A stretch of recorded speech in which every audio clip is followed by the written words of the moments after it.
Hey guys, what is up? It is Jason Fleagle here coming at you with another video asking you basically a question. Is there anyone out there in my friend group and my network that's interested in wanting to know how to write a book, what that process looks like? Maybe you've thought about writing a book for a long time, but really ever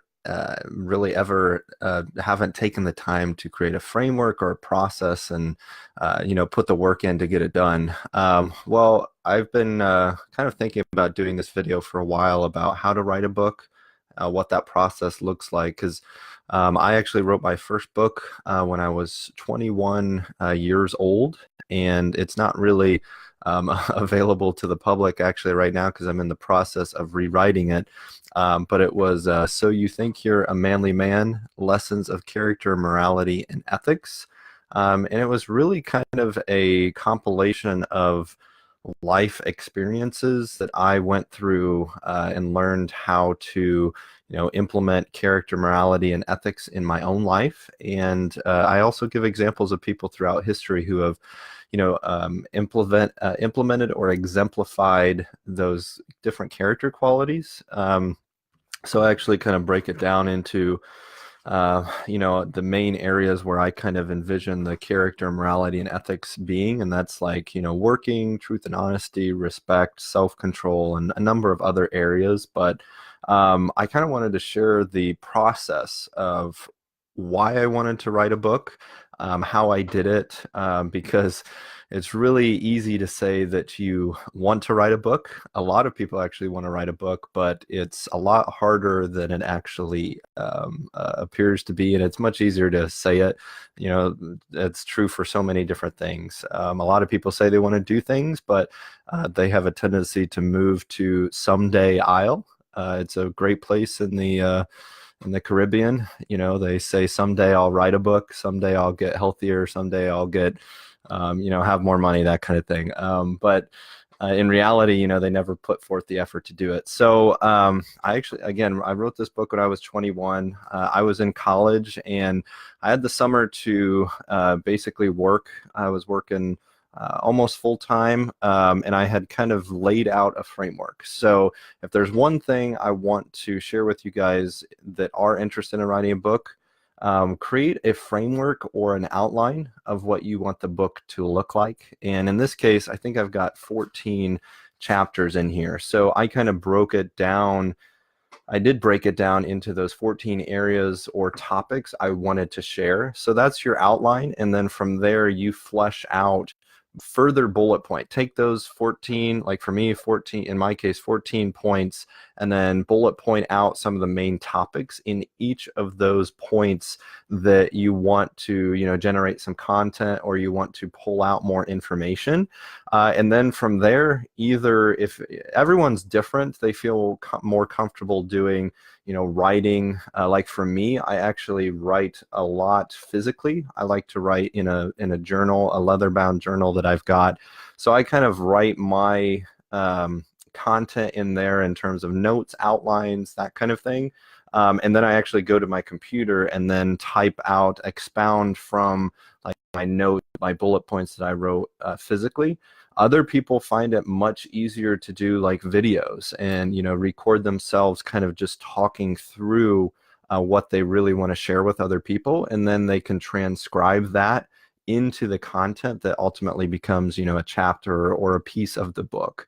So like for me, I would bullet point all the different pieces, and then after work for the day, I would spend about an hour to 2 hours actually dedicated writing. So I turned off my phone. I turned off any kind of, I put away any kind of opportunity for distractions. Let people know, hey, I am unavailable at this time because I'm busy writing.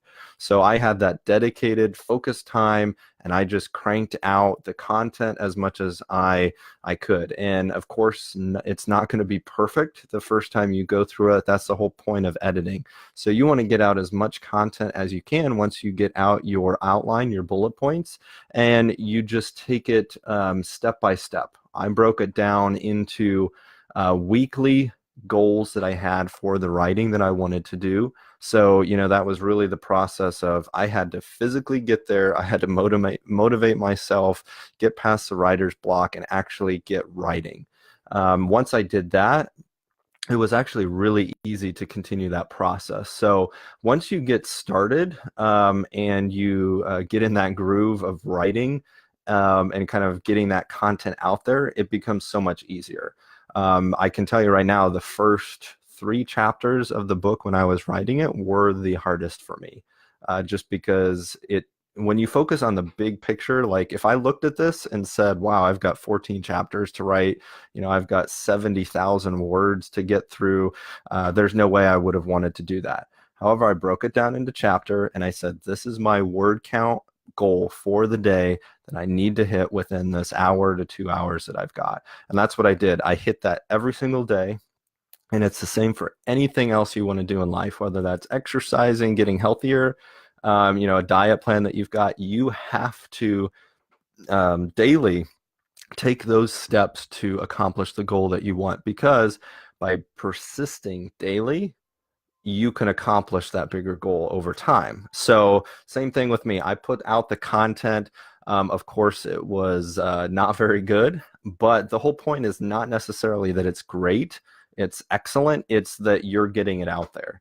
Now, once you go through the whole process, again, I think it took me about 4 to 5 months to go through the whole writing process. So 4 to 5 months, I generated, I think, about 60,000 words. And then I had about 10,000 more words that I kind of added into the book as I think over the next 3 months as I kind of was getting back into school. So yeah, I mean, once you get the content out there, then it's a process of, I would recommend letting it sit a little bit. Even, send it to some friends that you trust, some mentors that you trust, get their feedback of what they think about the content, initial feedback. And then from there, I would recommend going through a process of editing. And because you let it sit, the content a little bit, you're able to come back to it and look at it through a new lens, it's a fresh perspective that, you can come back and be like, wow, why in the world did I write that? There's so many times, especially through this book, where I'm at, which is actually why I'm rewriting it, that I've learned so much more. I've experienced so much more where I read through it. I'm like, why in the world would I say that? I don't believe that's the right thing. So, it's a whole process of iteration. You're continuing to improve and continuing to, go from there. So yeah, that's my biggest thing. You've got to outline it. You got to bullet point it, continue to flesh it out. I would even say do some summaries of each of the chapters. And then you've got to put in the time, the daily goals, what's your word count that you're trying to hit, and actually put forth the effort to do it. Motivate yourself, share it with a significant other, share it with family members to push you. It's really good to have some accountability partners that help keep you accountable to the goal that you have. Because I believe every person has a story to tell, and I believe every person should share their story with other people. That's exactly why I have actually the Grow Like a Pro show, where I interview amazing entrepreneurs and leaders all across the world, because I believe in learning from other people's stories, learning how they went through some of their challenging experiences, because I learned from that. I can apply some of the things that they've went through into my own life. And the same thing goes with our audience. So many people love getting that kind of content and learning from it. So yeah, if you've got a story to tell and you're thinking of writing a book, what are you waiting for? I mean, you've got the opportunity right now. A lot of people are like, I don't have time. Everyone has 24 hours in a day. Bill Gates, Elon Musk, all of these amazing entrepreneurs today have the same amount of time daily that you do. So, but the question is, and the reality is, how are they using their daily time differently than you are using yours? So if you want to write a book, I encourage you, make it happen. This was kind of my personal story of how I kind of went through my first book. I'm actually thinking of writing another book focused around the idea of, by interviewing some of these amazing entrepreneurs and leaders, I want to pull out the commonalities in those stories and give people like you a framework where they can ultimately apply it to their life to succeed. So thank you guys so much for checking out this video. I hope that I delivered some valuable content to you if you are interested in wanting to know how to write a book. But again, writing a book is the first kind of step in that process. Publishing it, editing it is a whole other kind of animal in and of itself. But working with the company and my background, Story Builders, who we worked with, John Maxwell, the Ziegler Corporation, I personally ghost written, I think at least 4 or 5 different books that ended up becoming published in the publishing industry. So, if you are interested in writing and publishing a book and you've got questions about what that looks like, I'm always open, as a resource to kind of answer those questions or even connect you to some other people, who might be able to help you out. That's one of the best things in terms of what I do, is I'm able to connect with some amazing people doing amazing things. So if I can't help you out, I know someone who can. So thank you guys so much for sticking in for this live video here with me today. And as always, remember to keep moving forward, and I will catch you guys next time. Bye-bye.